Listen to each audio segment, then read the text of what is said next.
Assalamualaikum warahmatullahi wabarakatuh. Halo semuanya, kami dari kelompok 5 akan menyampaikan materi tentang teori belajar konstruktivisme dan implikasinya dalam pembelajaran. Di sini saya sebagai moderator, nama saya Desti Sandita. Adapun anggota lainnya, yang pertama ada Dinda Mutiara Nova, yang kedua ada Hilmi Ayuniar, yang ketiga ada Sri Nanda Nur Zakiyah, yang keempat ada Muhammad Azkari Faldi, dan yang terakhir ada Raihan Al-Jabar. Adapun pembagian materi yang akan kami sampaikan, yang pertama adalah pengertian, yang kedua adalah teori belajar konstruktivisme, yang ketiga adalah ciri dan prinsip, yang keempat adalah implikasi dalam pembelajaran, yang kelima adalah model pembelajaran, dan yang terakhir atau yang keenam adalah kekurangan dan kelebihan.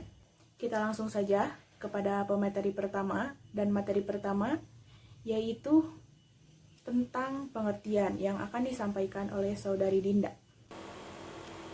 Terima kasih untuk Desti Sandita selaku moderator yang sudah mempersilahkan saya untuk menjelaskan materi. Oke, sebelumnya Assalamualaikum warahmatullahi wabarakatuh. Nama saya Dinda Mutiara Nova, NPM saya 192122108. Di sini saya akan menjelaskan submateri yang pertama, yaitu terkait tentang pengertian atau definisi dari teori konstruktivisme. Ya. Jadi konstruktivisme ini tuh terbagi atas dua kata. Yang pertama itu tuh konstruktif dan isme. Konstruktif ini memiliki arti membina, membangun, dan memperbaiki. Sedangkan kalau isme itu dalam Kamus Besar Bahasa Indonesia memiliki arti suatu paham atau suatu aliran. Jadi kalau misalnya digabungkan, konstruktivisme itu tuh merupakan suatu aliran filsafat pengetahuan yang menekankan bahwa pengetahuan kita itu tuh merupakan hasil dari hasil konstruksi dari diri kita sendiri, seperti itu.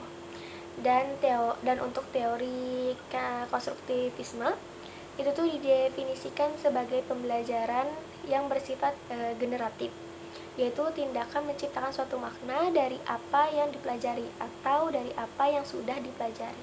Nah, bedanya dengan aliran behavioristik, kalau di aliran behavioristik itu tuh lebih memahami hakikat belajar itu tuh sebagai kegiatan yang bersifat mekanistik antara stimulus respon. Sedangkan kalau di teori konstruktivisme lebih memahami bahwa belajar itu tuh sebagai kegiatan manusia yang membangun atau menciptakan pengetahuan dengan memberi makna pada pengetahuannya sesuai dengan pengalamannya masing-masing.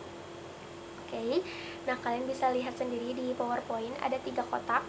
Nah itu tuh merupakan 3 pendapat dari 3 ahli. Yang pertama itu ada dari Suyono dan Haryanto.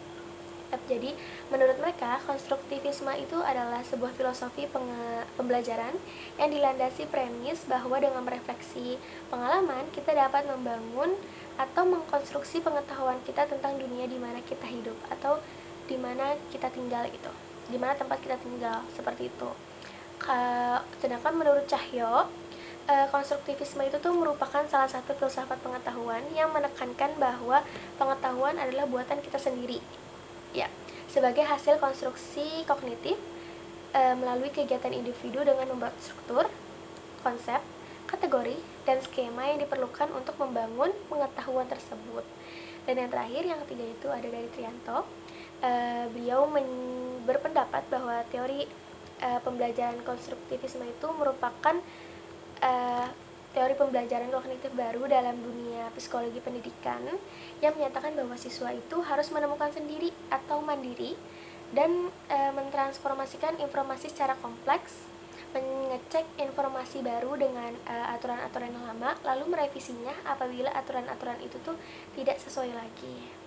Nah, jadi dari ketiga pendapat para ahli yang tadi saya sebutkan itu dapat disimpulkan bahwa teori belajar konstruktivisme merupakan teori pembelajaran yang menuntut siswa untuk mengkonstruksi atau membangun atau menciptakan kegiatan belajar dan mentransformasikan informasi itu secara kompleks untuk membangun pengetahuannya itu tuh secara mandiri, seperti itu.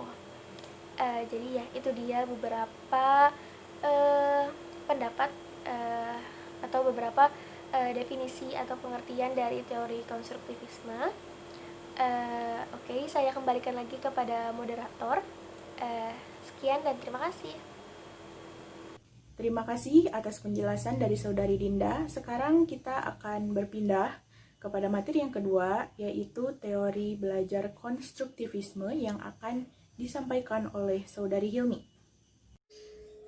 Baik, terima kasih pada Dinda Mutiara Nova yang telah menjelaskan tentang pengertian teori belajar konstruktivisme.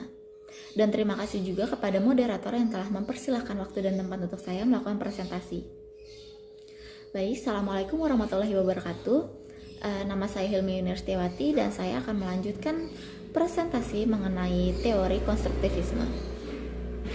Berkaitan dengan teori konstruktivisme, terdapat dua teori belajar yang dikaji dan dikembangkan oleh Jean Piaget dan Vygotsky yang dapat diuraikan sebagai berikut. Yang pertama ialah teori konstruktivisme menurut Jean Piaget. Piaget merupakan psikolog pertama yang menggunakan filsafat konstruktivistik dalam proses belajar. Ia menegaskan bahwa penekanan teori konstruktivisme ini pada proses untuk menemukan teori atau pengetahuan dibangun dari realitas lapangan. Dan peran guru dalam pembelajaran menurut teori ini ialah sebagai fasilitator dan moderator. Pandangan anak dari kalangan konstruktivistik yang lebih mutakhir dikembangkan dari teori belajar kognitif milik Piaget yang menyatakan bahwa ilmu pengetahuan dibangun dalam pikiran seorang anak dengan kegiatan asimilasi dan akomodasi sesuai dengan skemata yang dimilikinya. Dan proses mengkonstruksi sebagaimana dijelaskan Jean Piaget ialah sebagai berikut. Yang pertama, skemata. Kumpulan konsep yang digunakan ketika berinteraksi dengan lingkungan disebut dengan skemata. Sejak kecil, anak sudah memiliki struktur kognitif yang kemudian dinamakan dengan skema. Skema terbentuk karena pengalaman. Misalnya, anak senang bermain dengan kucing dan kelinci yang sama-sama berbulu putih. Dan berkat keseringannya bermain dengan kucing dan kelinci tersebut, ia dapat menangkap perbedaan keduanya, yaitu kucing yang berkaki 4 dan kelinci berkaki 2. Pada akhirnya, berkat pengalaman itulah struktur kognitif anak terbentuk skema tentang binatang yang berkaki 4 dan binatang berkaki 2. Dan semakin dewasa anak, maka semakin sempurnalah skema yang dimilikinya. Dan proses penyempurnaan skema dilakukan melalui proses asimilasi dan akomodasi. Dan yang kedua ialah asimilasi. Asimilasi ialah proses kognitif di mana seseorang mengintegrasikan persepsi, konsep, ataupun pengalaman baru ke dalam skema atau pola yang sudah ada dalam pikirannya. Asimilasi dipandang sebagai suatu proses kognitif yang menempatkan dan mengklasifikasikan kejadian atau rangsangan baru dalam skema yang telah ada. Dan proses asimilasi ini berjalan terus. Asimilasi tidak akan menyebabkan perubahan atau pergantian skema, melainkan perkembangan dari skemata yang telah ia miliki sebelumnya. Misalnya, jika seseorang yang baru mengenal konsep tentang balon, maka dalam pikiran orang itu telah memiliki skema tentang balon. Maka jika ia mengempeskan balon, kemudian meniupnya lagi sampai besar, balon tersebut akan meletus. Atau jika ia mengisinya dengan air sampai besar, balon itu juga akan meletus. Dengan kata lain, ia tetap memiliki skema tentang balon. Perbedaannya ialah skemanya tentang balon diperluas dan terinci lebih lengkap. Bukan hanya sekedar balon yang menggelembung karena terisi udara, melainkan balon dengan macam-macam sifatnya. Dan asimilasi sendiri ialah salah satu proses individu dalam mengadaptasikan dan mengorganisasikan diri dengan lingkungan baru tempat orang itu berkembang. Dan yang ketiga ialah akomodasi. Dalam menghadapi rangsangan atau pengalaman baru, seseorang tidak dapat mengasimilasikannya pengalaman baru dengan skema yang telah dipunyainya. Pengalaman yang baru tersebut bisa jadi sama sekali tidak cocok dengan skema yang telah ada dalam pikirannya. Dalam keadaan demikian, orang akan mengandalkan akomodasi. Akomodasi terjadi untuk membentuk skema baru yang cocok dengan rangsangan atau dapat dikatakan dengan memodifikasi skema yang telah ada sehingga cocok dengan rangsangan yang baru tersebut. Dan yang keempat ada keseimbangan atau ekuilibrasi, yaitu keseimbangan antara asimilasi dan akomodasi. Sedangkan diskuilibrasi adalah keadaan di mana tidak seimbangnya antara proses asimilasi dan akomodasi. Dan ekuilibrasi dapat membuat seseorang menyatukan pengalaman luar dengan struktur di dalamnya. Yang kedua merupakan teori belajar konstruktivisme menurut Vygotsky. Piaget dan Vygotsky merupakan dua tokoh utama dari teori belajar konstruktivisme. Kedua tokoh ini memandang bahwa peningkatan pengetahuan merupakan hasil konstruksi si pembelajar dan bukan sesuatu yang diberikan oleh orang lain. Dan kedua tokoh ini juga berpendapat bahwa belajar bukan semata pengaruh dari luar, tetapi juga kekuatan atau potensi dari dalam individu si pembelajar itu sendiri.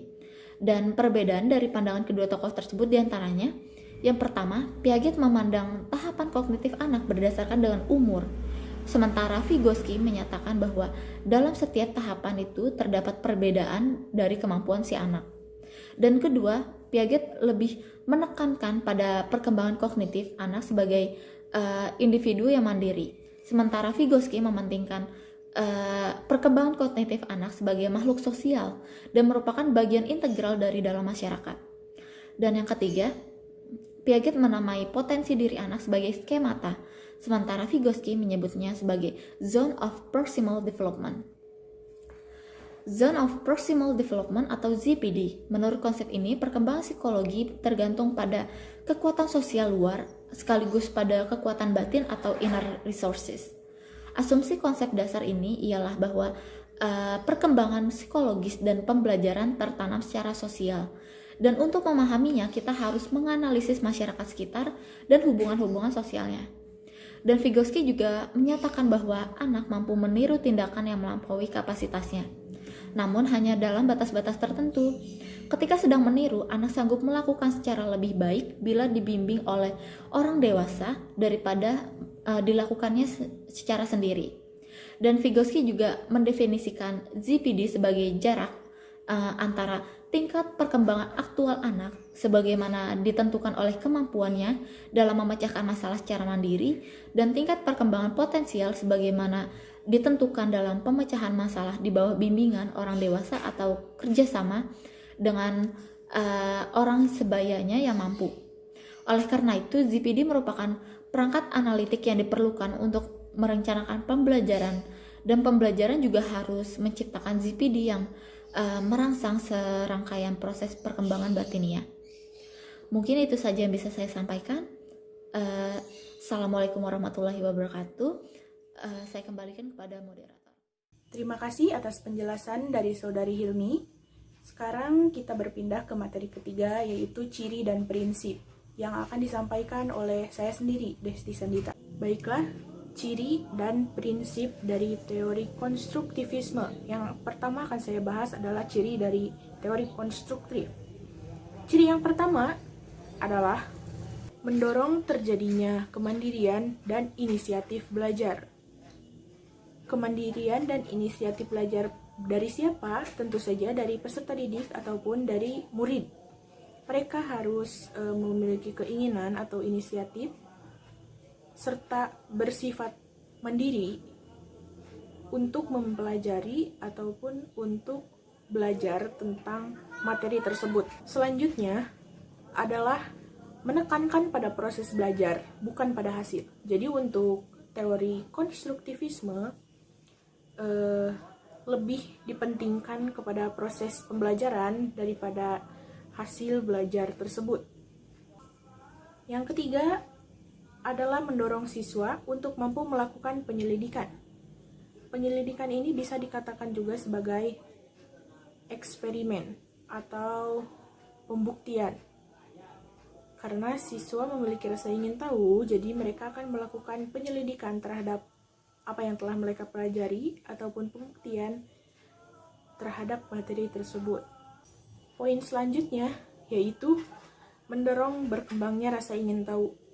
Mendorong rasa ingin tahu ataupun mengembangkan rasa ingin tahu kepada murid atau pada siswa supaya mereka terbiasa lebih mencari atau mendalami pada materi tersebut. Untuk poin selanjutnya yaitu ada lebih menekankan pada kinerja dan pada pemahaman siswa. Jadi untuk teori ini yang ditekankan itu bukan hasil, tapi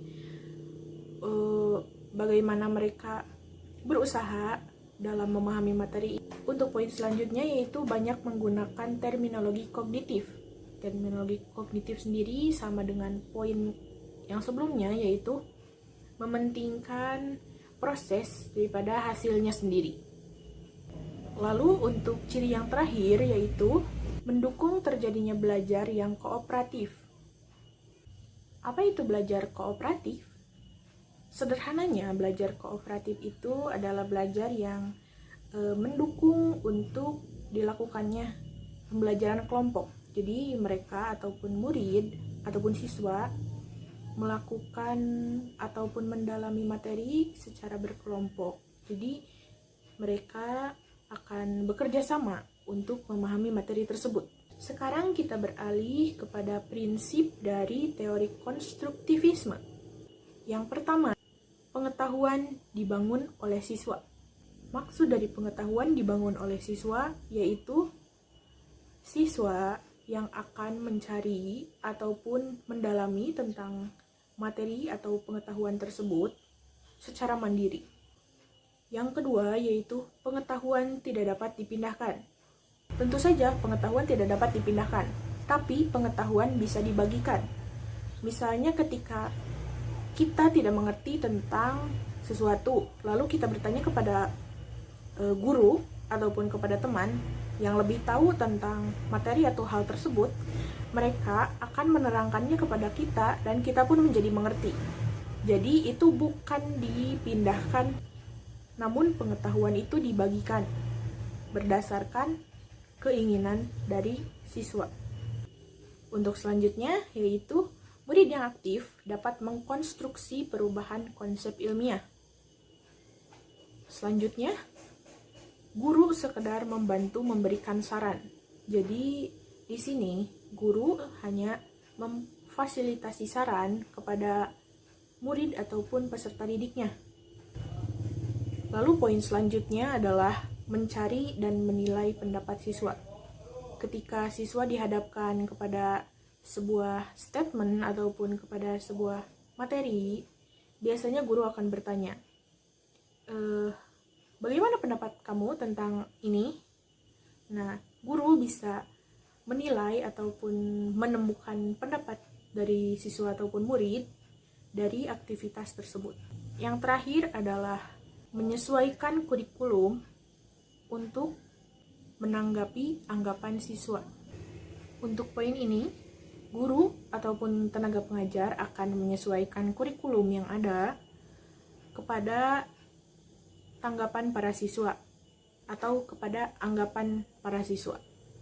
Itulah ciri dan prinsip dari teori konstruktivisme yang disampaikan oleh saya sendiri.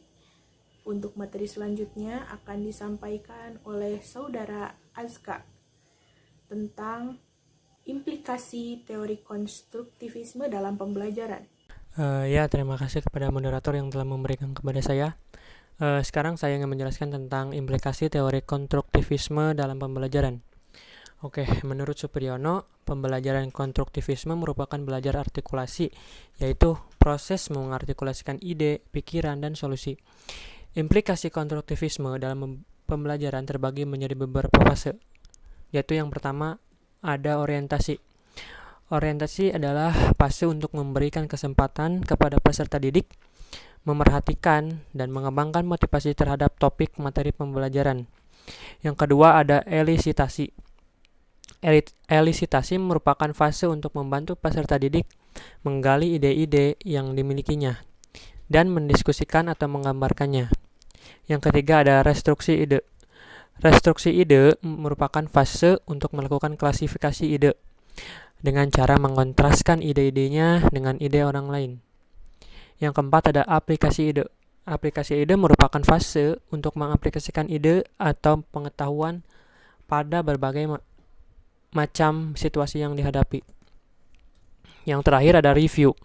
Review merupakan fase untuk merevisi gagasannya dengan menambah suatu keterangan atau dengan cara mengubahnya menjadi lebih lengkap. Itu adalah beberapa fase dalam implikasi teori konstruktivisme dalam pembelajaran. Sekian dari saya kembalikan lagi kepada moderator. Terima kasih. Terima kasih atas penjelasan dari Saudara Azka. Sekarang kita berpindah ke materi selanjutnya, yaitu model pembelajaran yang akan disampaikan oleh Saudara Raihan. Baik, terima kasih kepada moderator yang telah memberikan waktunya. Di sini saya akan menjelaskan mengenai model pembelajaran dalam teori konstruktivisme ini. Namun sebelum saya mulai, izinkan saya memperkenalkan diri. Nama saya adalah Raihan Eljabar dan NPM saya 19212273. Oke, model pembelajaran diartikan sebagai kerangka konseptual yang mendeskripsikan dan melukiskan prosedur yang sistematik dalam mengorganisasikan pengalaman belajar dan pembelajaran untuk mencapai tujuan belajar tertentu, dan berfungsi sebagai pedoman bagi perencanaan pengajaran bagi guru dalam melaksanakan aktivitas pembelajaran. Berikut beberapa model pembelajaran dari pengembangan teori ini. Antara lain yang pertama adalah discovery learning. Discovery learning merupakan proses pembelajaran yang menitik beratkan pada mental intelektual para anak didik dalam memecahkan berbagai persoalan yang dihadapi. Model pembelajaran ini mengubah kondisi siswa yang pasif menjadi aktif dan kreatif. Kemudian yang kedua adalah reception learning. Di model ini merupakan kebalikan dari yang pertama, discover learning, di mana guru dituntut untuk menyiapkan situasi belajar, memilih materi-materi yang tepat untuk siswa, dan kemudian menyampaikan dalam bentuk pengajaran yang baik. Yang ketiga adalah assist learning. Assist learning mempunyai peran sangat penting bagi perkembangan individu. Menurut Vygotsky, perkembangan kognitif terjadi melalui proses interaksi dan percakapan seorang anak dengan lingkungan sekitarnya. Baik, kemudian yang keempat adalah active learning, merupakan suatu pendekatan dalam pengelolaan sistem pembelajaran melalui cara-cara belajar yang aktif menuju belajar yang mandiri. Kemudian, belajar aktif ini merupakan strategi belajar yang diartikan sebagai proses belajar mengajar yang menggunakan berbagai metode yang menitik beratkan kepada keaktifan siswa. Kemudian adalah contextual learning, merupakan suatu proses pendidikan yang holistik dan bertujuan untuk memotivasi siswa untuk memahami makna materi pelajaran yang dipelajari dengan mengaitkan materi tersebut dengan konteks kehidupan sehari-hari. Dan yang terakhir adalah quantum learning, ialah pengajaran yang dapat mengubah suasana belajar yang menyenangkan serta mengubah kemampuan dan bakat alamiah siswa menjadi cahaya yang akan bermanfaat bagi mereka sendiri dan bagi orang lain. Dan itulah keenam model pembelajaran dari teori konstruktivisme ini. Saya cukupkan sekian. Saya kembalikan kepada moderator. Terima kasih. Baik, terima kasih penjelasannya untuk Saudara Raihan. Sekarang kita akan berpindah ke materi selanjutnya, ataupun materi terakhir sekaligus kesimpulan dari materi ini yang akan disampaikan oleh Sri Nanda. Terima kasih kepada moderator. Perkenalkan, nama saya Sri Nanda Zakia, NPM 192122080. Di sini saya akan melanjutkan menyampaikan materi tentang kelebihan dan kekurangan teori belajar konstruktivisme. Yang pertama adalah kelebihan teori belajar konstruktivisme, di mana terbagi dari berbagai segi. Yang pertama adalah berpikir. Teori ini dalam proses berpikir yaitu membina pengetahuan baru, di mana membantu siswa untuk mencari ide menyelesaikan masalah, dan membuat keputusan. Yang kedua adalah pemahaman. Siswa dapat lebih paham karena terlibat secara langsung dalam membina pengetahuan baru dan mereka dapat mengaplikasikannya dalam semua situasi. Yang ketiga adalah mengingat. Karena siswa terlibat secara langsung dan aktif dalam membina pengetahuan baru, maka mereka akan ingat lebih lama terhadap semua konsep yang telah dipelajarinya. Dan melalui pendekatan ini pula, siswa jadi lebih yakin menghadapi dan menyelesaikan masalah dalam segala situasi yang baru. Yang keempat adalah kemahiran sosial.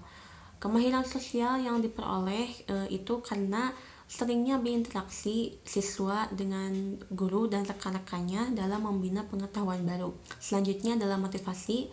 Menurut Suryanto, siswa terlibat langsung, memahami, ingat, yakin, dan saling berinteraksi.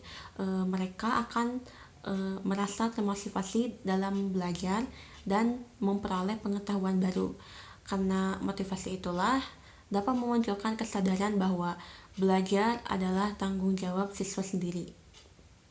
Dan dari hal itu, siswa mampu mengembangkan kemampuannya untuk mengajukan pertanyaan dan mencari sendiri jawaban dari pertanyaan mereka sendiri. Selanjutnya adalah kekurangan dari teori belajar konstruktivisme. Yang pertama adalah siswa mengkonstruksi pengetahuannya itu sendiri. Jadi tidak jarang bahwa hasil konstruksi siswa ini tidak cocok dengan hasil konstruksi yang sesuai dengan kaidah ilmu pengetahuan, sehingga menyebabkan miskonsepsi. Yang kedua adalah konstruktivisme menanamkan agar siswa membangun pengetahuannya sendiri. Dan hal ini membutuhkan waktu yang lama. Juga setiap siswa ini memerlukan penanganan yang berbeda-beda. Yang ketiga yaitu situasi dan kondisi tiap sekolah ini tidak sama karena tidak semua sekolah memiliki sarana dan prasarana yang dapat membantu keaktifan dan kreativitas siswa.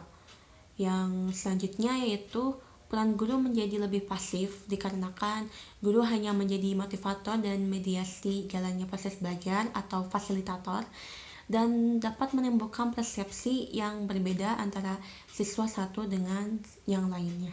Mungkin cukup sekian materi dari kelebihan dan kekurangan teori belajar konstruktivisme. Kesimpulan yang dapat diambil dari presentasi kali ini adalah teori konstruktivisme merupakan teori belajar yang menuntut siswa mengkonstruksi kegiatan belajar dan mentransformasikan informasi kompleks untuk membangun pengetahuan secara mandiri dan inisiatif. Dalam implikasi teori konstruktivisme, dalam pembelajaran terbagi dalam 5 fase, yaitu orientasi, elisitasi, restrukturisasi ide, aplikasi ide, dan review. Model pembelajaran yang dapat diaplikasikan dalam proses belajar mengajar sesuai dengan pengembangan teori konstruktivisme yaitu discovery learning, reception learning, assisted learning, active learning, contextual learning, dan quantum learning. Terima kasih, saya kembalikan kepada moderator. Sekian presentasi dari kami tentang teori belajar konstruktivisme dan implikasinya dalam pembelajaran. Bila ada yang ingin ditanyakan atau merasa kurang mengerti, silahkan tinggalkan pertanyaan kalian di komentar yang telah kami sediakan. Jangan lupa untuk menulis nama dan MPM. Sekian dari kami, mohon maaf apabila ada kesalahan. Terima kasih. Wassalamualaikum warahmatullahi wabarakatuh. Falling, oh I fall so hard.